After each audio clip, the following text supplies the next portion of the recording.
যারা সমস্ত রকম সুযোগ সুবিধা নিয়েছেন সারদা থেকে, সারা বাংলা জুড়ে তারা আজকে ঈশ্বর জ্ঞানে পূজিত হচ্ছেন। মুখ্যমন্ত্রীর সঙ্গে নানা রকম তুলনা করা যায়, মা দুর্গাও তুলনা করা যায়, মা লক্ষ্মীও তুলনা করা যায়। ব্যাপারটা হচ্ছে ডেভেলপমেন্ট, সম্প্রীতি, সমৃদ্ধি, শান্তি, তার প্রতীক মমতা বন্দ্যোপাধ্যায়, সেই হিসেবেই তুলনা করা হয়েছে। Sarada media A to Z যাবতীয় ফায়দা যারা পেয়েছে তার নাম তৃণমূল কংগ্রেস, তাদের শীর্ষ নেতৃত্ব সব জানেন। নিজেদের আড়াল করতে আমাকে মিথ্যা গল্পে ফাটাচ্ছেন, আমি আমার বক্তব্য আদালতে জানাতে বাধ্য হব।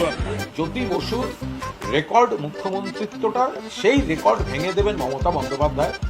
2036 অব্দি মমতা বন্দ্যোপাধ্যায় চোখ বুঝে মুখ্যমন্ত্রী থাকবেন, জ্যোতিবাবুর রেকর্ড ভেঙে যাবে। যদি না তার আগে 2029 মমতা বন্দ্যোপাধ্যায় দিল্লির বৃহত্তর দায়িত্ব পালন করতে হয়। তো আমার বিরুদ্ধে হয়রানির প্রতিবাদে এবং মুখ্যমন্ত্রী সহ দোষীদের বিরুদ্ধে অবিলম্বে ব্যবস্থার দাবিতে আমি অনশন শুরু করেছি। এটা আমি আমারও অনশন হিসেবে চালাবো, কারণ এভাবে আর পারা যাচ্ছে। মমতা বন্দ্যোপাধ্যায় হচ্ছেন শ্রীরামকৃষ্ণ, আর অভিষেক বন্দ্যোপাধ্যায় হচ্ছেন স্বামী বিবেকানন্দ। সিবিআই যেখানে মামলা করছে সেখানে রাজ্য সরকার পুলিশকে আমাকে হেনস্থা করা হচ্ছে। মিথ্যা মামলায় আমাকে সিবিআই যেখানে মামলা করছে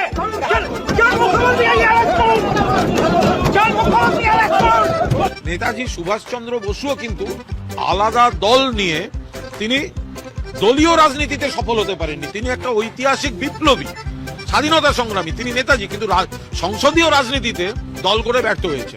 বাংলার মাটিতে যদি আলাদা দল করে কেউ কোনো নেতা বা নেত্রী সফল হয়ে থাকেন, তাহলে সেটা একমাত্র মমতা বন্দ্যোপাধ্যায়।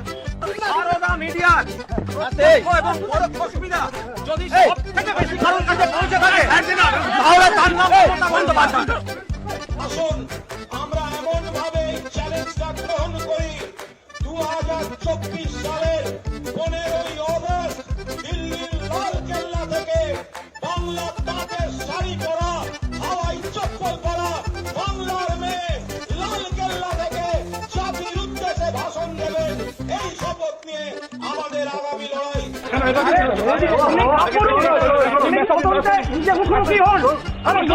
আমি মুখ্যমন্ত্রী